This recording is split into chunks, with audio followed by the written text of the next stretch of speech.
Hey, everybody, welcome back to another episode of the Primary Care Podcast. It's your boy, Dr. Mark List. It's allergy season, so if I sound a little bit deeper and huskier than usual, we can all blame the ragweed around. Today, the Primary Care Podcast, we have a joke for today, and this actually goes out to my European listeners. Only 88% of my listeners are within the United States. We have 12% international listeners on this podcast, believe it or not. And, for you international listeners, not you Canadians and apparently not you people in the United Kingdom, but for all you Europeans, I got a joke for you. Why is Europe like a frying pan? Because it has grease at the bottom. And that, ladies and gentlemen, may or may not have been the first geography joke on the Primary Care Podcast. Now, before we get into today's episode, which I think is a good topic for all primary care users, we actually have a new sponsor for the Primary Care Podcast, and that is Eko Health, EKO, Eko Health. Eko Health is a company that exists to ensure all patients have access to early cardiac and pulmonary disease detection and high-quality care that improves and extends patients' lives. Eko's mission is that they believe that the ability to listen is the ability to care, which is why Eko is dedicated to providing healthcare professionals with industry-leading digital tools to hear and understand their patients' hearts and lungs, allowing them to detect with higher accuracy, diagnose with more confidence, manage treatment effectively, and ultimately give their patients the best care possible. Working with Eko, they sent me a trial of the 3M Littmann Core digital stethoscope that you can purchase today at their ekohealth.com shop.ekohealth.com. That's EKO, Eko Health. And the 3M digital core, the 3M Littmann digital core stethoscope is a really good product. I've been using it now with my patients here for the last week or so. It's really nice because it has outstanding acoustics. They have a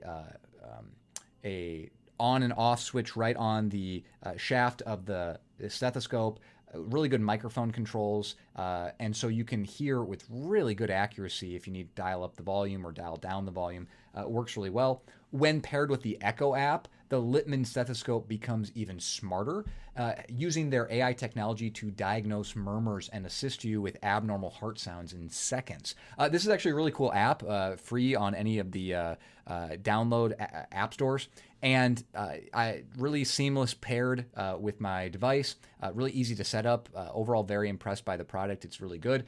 They also have, for your more advanced needs, if you are looking for a stethoscope to be used for telehealth, this can be used remotely, and using some of their subscription models, you can use their software to hear and transmit heart sounds across the nation if you need to, digitally. And so the stethoscope can be used for all your telehealth needs too. So if you're looking for a new digital stethoscope, something to amplify your existing sound volumes, if you're looking for a telehealth solution using their digital stethoscope, check out Eko Health at ekohealth.com. That's EKO. And thanks for sponsoring the podcast. The Primary Care Podcast is written and edited by a family physician for an audience of other physicians, nurse practitioners, physician assistants, residents, and medical students interested in primary care topics. This is not a podcast for patients and should not be used as medical advice. This is also a personal podcast produced on my own time and solely reflecting my personal opinions. Statements of this podcast do not reflect the views or policies of my employer, past or present, or any other organization with which I may be affiliated. Thank you for listening to the Primary Care Podcast. I'm Dr. Mark List, here to bring you the latest news, guidelines, and updates from primary care sources around the globe.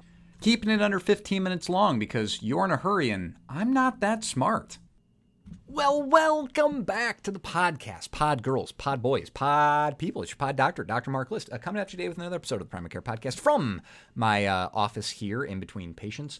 Just got done seeing an adult ADHD eval, and my patient with a rash on his foot apparently doesn't want to show up today, so great. Today's episode is a little bit of a change up. Instead of doing a guideline update or anything, we're actually doing a topic today on a viewpoint from the Journal of American Medical Association, the JAMA edition here from October 18th, 2022, the JAMA magazine. The viewpoint is called Moving to More Evidence-Based Primary Care Encounters, a Farewell to the Review of Systems. Now, I think this is a little bit of an outdated take by this Dr. Michael Berry from Boston Mass General, and also Dr. Qingwen Sheng, I think I mispronounced that horribly, from the University Department of Family Medicine and Community Health in Hawaii. I think this is a little outdated because the coding and guideline changes happened in January 2021. And if you are a listener of the Primary Care Podcast since January 2021, we've already talked about this and discussed this. The fact that this the guidelines were designed to free you from diagnostic and documentation burdens, right? Not diagnostic burdens, documentation burdens. So in this viewpoint, in this editorial, these two physicians talk a lot about, in the practice of medicine, what is documented in the patient's medical record helps to ensure continuity of care, facilitate coordination between clinics, support quality improvements and research, and can be useful in medical legal disputes, and increasingly makes medical care more transparent to patients. However, over the years, documentation has been increasingly driven by billing and coding requirements. And one example is the review of systems. And this goes on to say how a lot of our previous billing was driven by how many inquiries about symptoms in the review of systems. How many segments did you connect with? How many things in the exam? How many things in the review of systems did you document and talk to the patient about? And therefore, you can bill a higher, E&M code, right? And so they are arguing that the review of systems can be time-consuming for both patients and clinicians to perform and document, which is kind of funny because patients don't document. But actually, patients do document. Many clinics still, to this day, send out a review of systems before you show up. And a lot of our subspecialists get this, and patients hate this. They get this huge packet, and when they get this big packet, there's a bunch of review of systems questions that they hate filling out. And, you have some people who don't write anything, and then at the time of the visit, they ask a million questions that they should have written on that paper.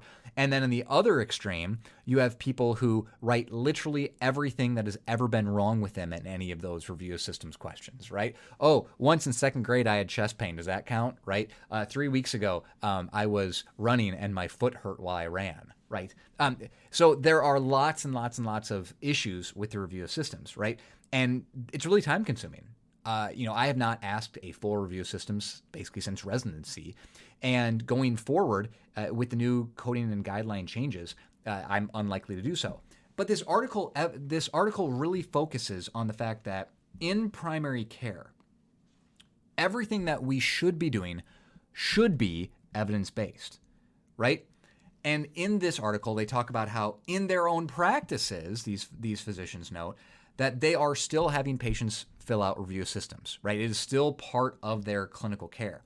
And they talk about how eliminating tradition-based review systems can be slow. EMRs can still have ROS templates, right? And all of these things help preserve ineffective practices. And so this gets back to what we were talking about in 2021 about, optimizing your documentation, optimizing your practice. If you are still going through review systems questions, and even my own partners are going through review systems. I had my physical because my employer says that I get money if I go to get a physical every year. So I go get my physical every year and get good cholesterol and blood sugars checked out, et cetera. And so I went to my physician's office, and their staff member asked me a basic review of systems. And was pretty detailed about the questions, and it was no, basically, right? And that took time. Now, that time could have been used for other things, right?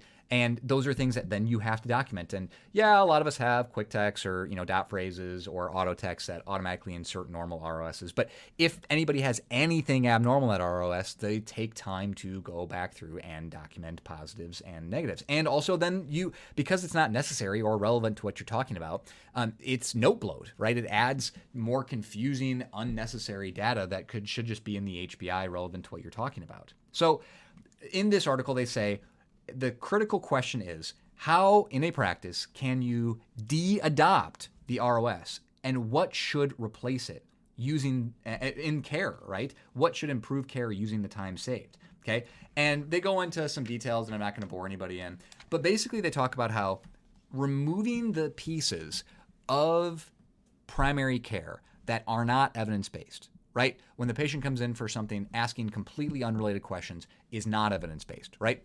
Doing a full scope physical exam on patients that are from asymptomatic organs, for example, is not evidence-based. okay? And very few pieces of the physical exam that it's not pertinent to the HPI is evidence-based, right? There's very, very, very little that you should actually do on an exam. It should really be limited. And right, the 2021 coding and billing guideline changes, reflect that, right? You're not required to do anything that's not pertinent towards what the chief complaint is, okay? So what should we use with this extra time? Well, they argue instead of doing all this unnecessary documentation and unnecessary clinical work, right? Unnecessary questions, unnecessary bookkeeping things, right, that we've historically done, we should be replacing that with things that are evidence-based, like lifestyle changes. Having behavioral counseling is the heart of primary care, right? In family medicine, that is what we do at a core and what we should be focusing the majority of our time, right? So they say here, rather than obtaining information from an ROS, that time might much be more well spent on counseling activities when evidence indicates that lifestyle change counseling can meaningfully reduce adverse health outcomes such as cardiovascular disease, especially in many adults with cardiovascular disease risk factors. And you've heard me talk about this ad nauseum, right? A ton about sitting, smoking cessation, sitting cessation, exercise, things that can make a meaningful impact in your patients' lives. It doesn't take a lot of time, right? Interventions that are under a minute long. And in the time that it would take you to document some of these things that, we've done historically just because we've always done them historically, you can actually make meaningful clinical impact, or at least get your notes done faster or get out faster, right?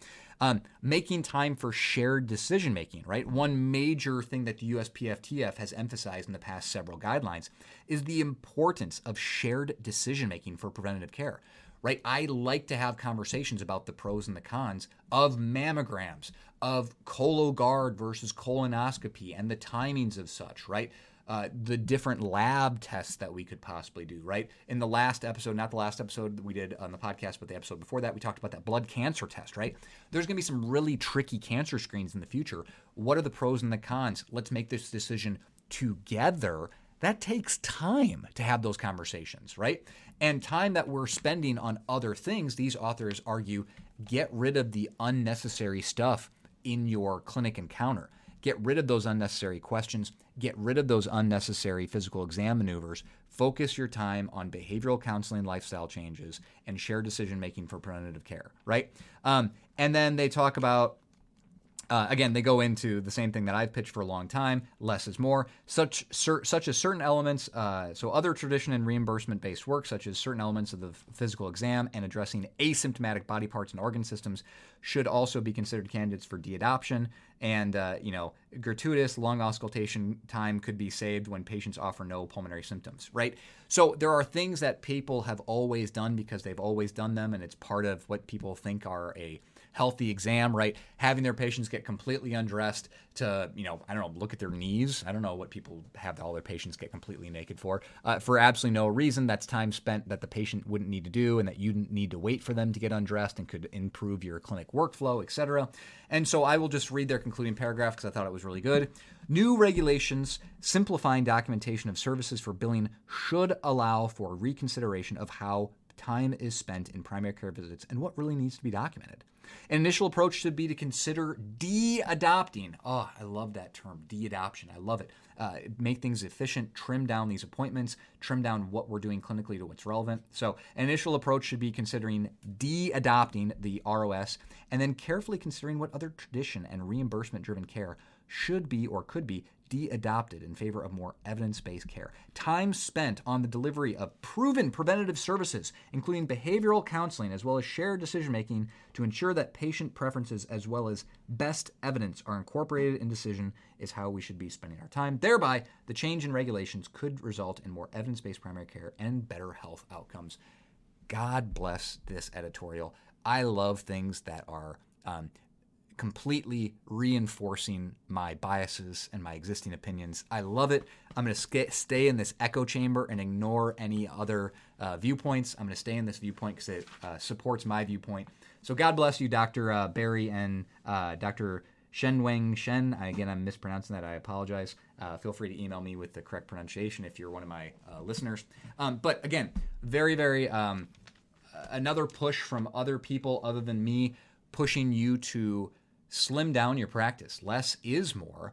Focus your time on things that actually have value and not doing things that have no value for the sake of This is how we've always done them. This is how I was taught in medical school, PA school, NP school, focusing on the things that actually matter to patients and not worrying about the things that don't matter. Breath of fresh air. Let's slim down our appointments. Let's slim down our documents. Let's make it reasonably evidence-based as much as we can. Thank you. This has been Dr. Mark List with the Primary Care Podcast. Reminder, you don't need to stay up all night to stay up to date. Thanks. God bless you. Have a great week.